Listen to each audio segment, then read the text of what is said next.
அன்பு நண்பர்களே, அனைவருக்கும் இனிய காலை வணக்கம்.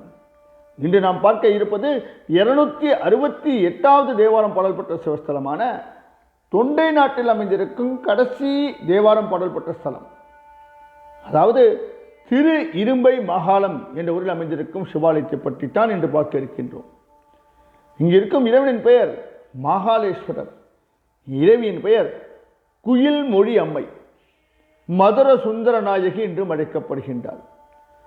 இந்த ஆலயத்திற்கு எவ்வாறு செல்வது?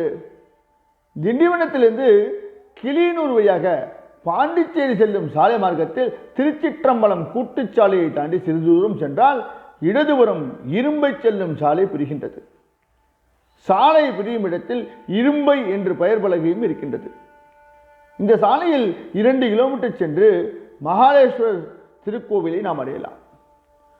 பாண்டிச்சேரியிலிருந்து சுமார் 10 கிலோமீட்டர் தொலைவில் இரும்பை மாகாளம் என்ற இந்த சிவஸ்தலம் இருக்கின்றது. பாண்டிச்சேரியிலிருந்து சஞ்சீவி நகர் செல்லும் நகர பேருந்து மகாலேஸ்வரர் கோயில் வழியாகத்தான் செல்கின்றது. மற்றொரு பாடல் பெற்ற சிவஸ்தலமான நேற்று பார்த்தோமே திரு அரசிலி இங்கிருந்து 5 கிலோமீட்டர் தூரத்தில் தான் இருக்கின்றது. இந்த ஆலயத்தின் தலைவரலாற்றை பார்ப்போமா? மாகாளர் பூசித்ததால் இது இந்த பெயர் பெற்றது. தலத்தின் பெயர் இரும்பை. கடுவலி சித்தர் என்பவர் இங்கு வாழ்ந்து வந்தார். இந்த ஸ்தலத்தின் அரசமரத்தின் அடியில் சிவனை எண்ணி தவம் செய்து கொண்டிருந்தார்.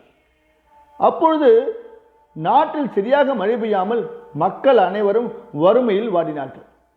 மழை இல்லாமல் பயிர்கள் வாடுவதை கண்ட இந்நாட்டு சிற்றரசன் கடுவலி சித்தரின் கடும் தவமே மழை இல்லாமைக்கு காரணம் என்று கருதி அவரது தவத்தை கலைக்க ஒரு தேவதாசி மாதுவை அனுப்பினார்.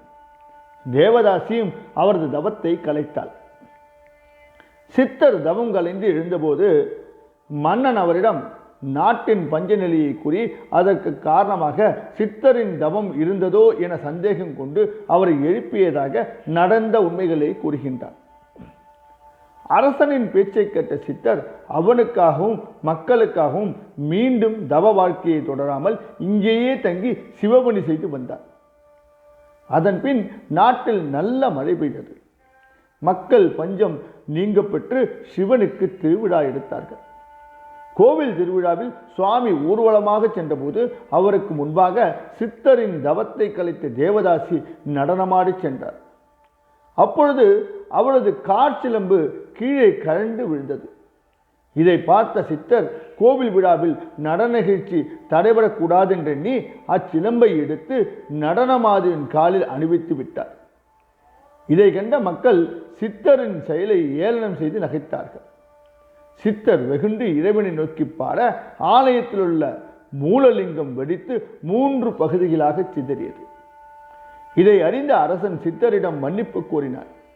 சித்தர் மீண்டும் ஒரு பாட்டு பாட சிதறிய சிவலிங்கம் ஒன்று கூடியது. சிவலிங்கத்தை செப்புத்தகடு வேய்ந்து ஒன்றாக்கி அரசன் வழிபட்டான். அன்று முதல் இந்நாள் வரை சிவலிங்கம் செப்புச் சகட்டால் இணைக்கப்பட்டு காட்சியளிக்கின்றது. இந்த ஆலயத்தின் தல பெருமையை பார்ப்போமா? இந்திய திருநாட்டில் 3 சிவஸ்தலங்கள் மாகாளம் என்ற பெயருடன் விளங்குகின்றன. அவை வடநாட்டில் உள்ள உஜ்ஜயினி மாகாளம், காவிரி தென்கரை ஸ்தலமான அம்பர் மாகாளம் மற்றும் தொண்டை நாட்டு ஸ்தலமான இரும்பை மாகாளம். சிவனிடம் வரப்பட்ட அம்பன் அம்பாசுரன் எனும் 2 அசுரர்கள் பார்வதி தேவி மீது ஆசை கொண்டார்கள். அவர்கள் இருவரும் பார்வதியை திருமணம் செய்து கொள்ளவும் விரும்பினார்கள். அவர்களை பார்வதி தேவி மாகாளி அவதாரம் எடுத்து தெற்கே மயிலாடுதுறைக்கு அருகே அம்பர் என்னும் இடத்தில் வதம் செய்தார்.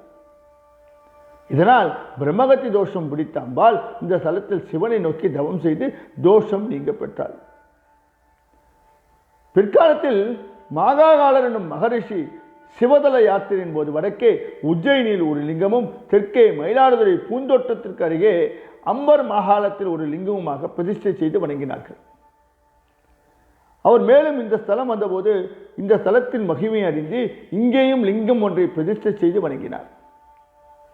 மாகாளரால் பிரதிஷ்டை செய்யப்பட்டதால் இறைவனும் மாகாகாலநாதர் என்று பெயர் பெற்றார். இந்த கோவிலின் அமைப்பை பார்ப்போமா? இந்த ஆலயம் சுமார் 1 ஏக்கர் நிலப்பரப்பில் ஒரு பிரகாரத்துடன் அமையப்பட்டிருக்கின்றது. ஆலயத்திற்கு ராஜகோபுரம் இல்லை, ஒரு முகப்பு வாயில் மட்டுமே இருக்கின்றது. முகப்பு வாயிலின் வலதுபுறம் விநாயகர் சன்னதி இருக்கின்றது. முகப்பு வாயில் கடந்தவுடன் நேரே பலிபீடம், கொடிமரம், நந்தி மண்டபம் ஆகியவற்றை காணலாம்.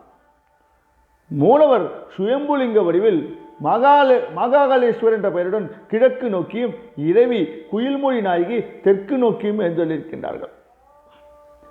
ஆலயம் திருப்பணி செய்யப்பட்டு புதுப்பொலிவுடன் திகழ்கின்றது. பிரகாரம் மேற்கு சுற்றில் கருவறைக்கு பின்புறம் வள்ளி தேவியானியுடன் மயில் மீது அமர்ந்து 6 முகர் காட்சியளிக்கின்றார். இந்த சன்னதிக்கு அருகில் காலபைரவர் சன்னதி இருக்கின்றது. அம்பாள் சன்னதிக்கு முன் இடதுபுறத்தில் நடராஜர் தனி சன்னதியில் இருக்கின்றார். இந்த சன்னதியில் நின்று கொண்டு இறைவன், அம்பாள், நடராஜர் ஆகிய மூவரையும் ஒரே நேரத்தில் தரிசனம் செய்யலாம். நவக்கிரக சன்னதியில் இருக்கும் கிரகங்கள் அனைத்தும் மனைவிகளுடன் இருக்கின்றார்கள். சூரியன் தாமரை மலர் மீது தன் 2 கால்களையும் மடக்கி வைத்து அமர்ந்து கொண்டு உஷா, பிரத்யுஷா ஆகிய இருவரையும் தன் 2 மடிகளில் அமர்த்திய கோலத்தில் காட்சியளிக்கின்றார்.